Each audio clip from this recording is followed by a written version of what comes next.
In spring 2009, I was fortunate enough to embark on a journey of a lifetime through a program called Semester at Sea. It's hard to look back now and think the trip was once a reality in my life. Although the experience created personal memories that can no longer be replicated, I wanted to create a piece that would not only reflect my journey, but educate others about cultures and beliefs beyond our understanding. This is my journey.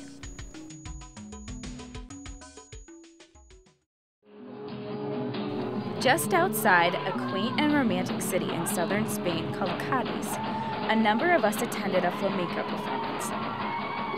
Flamenco originates in Andalusia, and it combines the use of song, dance, and guitar in a rapid-paced art form. I was once assigned to read an article about duende, which is a Spanish word having to do with extreme emotion and passion towards one's art form.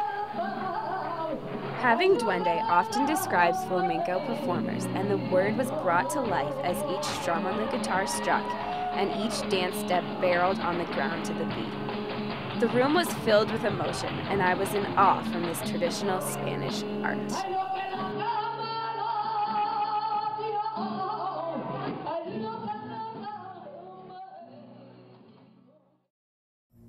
We arrived in Casablanca, Morocco, and I immediately hopped onto a bus and traveled to the city of Marrakesh, which was about 3 hours away. The countryside of Morocco was very green and sparse. It was easy to identify when we made it to Marrakesh because the city's red buildings emerged from the green country fields. You would never know that just a few short miles outside of the city, peaceful grasslands and herds of sheep filled the landscape as Marrakesh reflected a much dirtier feel. Piles of red mud lined the streets and trash floated down brown streams. Marrakesh is mainly a tourist city with national and international visitors. This means they thrive off tourism to feed their economy. Merchants and small business owners sell their products in the city's maze-like alleyways known as the souks. At times, when walking through the souks, I was scared for my life. All of the shop owners are so aggressive, and most of the streets are narrow enough to the point where you have to walk single file, forcing yourself to hear the shouts and requests of store merchants close by. Although the souks were, at first, a frightening experience, I felt myself feeling more comfortable with ignoring the aggressiveness, and I even practiced bargaining with store owners. The souks provided me with my first real appreciation of handmade crafts and products. I saw hand-sewn leather, shoes, jewelry, luggage, herbal medicines, lamps, and more. It is incredible to think that the creation and sales of just one product potentially supports an entire Moroccan family. Etosha National Park is located in northwestern Namibia, and it is the largest game reserve in the world. It's home to hundreds of wild animals, plant vegetation, and watering holes. I stayed at a small campground in Etosha that hosts daily game drives. The most prevalent animals seen were zebras and springbok. Springbok looks like small deer, and they are actually a delicacy for a lot of Namibians, especially in a dried form like beef jerky. We saw orangs, which look like blue wildebeest, ostriches, various birds, bugs, and giraffes. But by far, the most noteworthy sight was finding 2 lionesses laying down near a zebra camp. The campground had a watering hole known as the best in all of Etosha National Park. This watering hole had the most gorgeous vegetation. The images of sky reflecting in the calm water created a sensation of beauty difficult to describe through words. I traveled outside Cape Town to 2 townships to work with an NGO called Operation Hunger.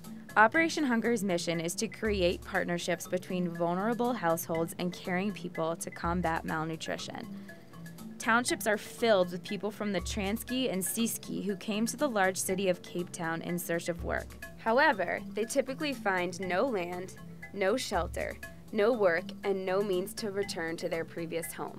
So they build shacks made out of plastic, tin, cardboard, or any other materials they can find. The first township we went to was called Exosha, and we arrived at their community center called Green Park Community Hall. The owner of the community granted us permission to play with the children, and they quickly adjusted to our presence. Screams of laughter and roughhousing were heard throughout the small compounds of the community center. One of the most difficult aspects of their lifestyle for me to grasp was their level of hygiene. Most of them had snot running down their faces, dirty clothes, dust trapped in their hair, and dirty feet and hands. I noticed one beautiful young girl had urine running down both of her pant legs. Flies crawled all over their bodies, and when the infants napped, flies sat in their tear ducts or crawled along their hair and lips. The babies were so defenseless that I kept shooing the flies away from their little faces, but none of them seemed to notice a difference. The experience left me yearning to bring the children home, to provide them with amenities we are lucky enough to have in the United States.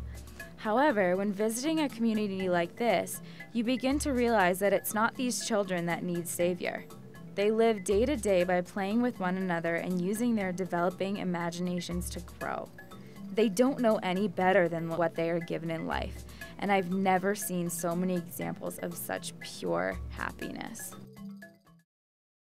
It's amazing to see firsthand the level of pollution and trash present in the city of Chennai, India. The smell of feces, toxins, spices, rotten animals, and body odor combines to make a stench so potent I oftentimes had to breathe into my shirt. Just off the shore of Chennai's beach lays their largest slum area in the city, and the people are still recovering from the tsunami that occurred in late 2004. All of their shacks were destroyed, and many did not survive. Although Chennai, India is in serious need of reconstruction, there is hope, and individuals who support these impoverished communities do exist. For example, I was welcomed into a disabled school in the center of the slums where teachers and staff teach the students how to perform a trade that will eventually help them make a living in the future. The students are taught how to weave plastic materials to make beach bags, and they learn how to string together beads to make bracelets and necklaces. I was able to purchase a necklace from a 15-year-old girl who was both deaf and mentally handicapped.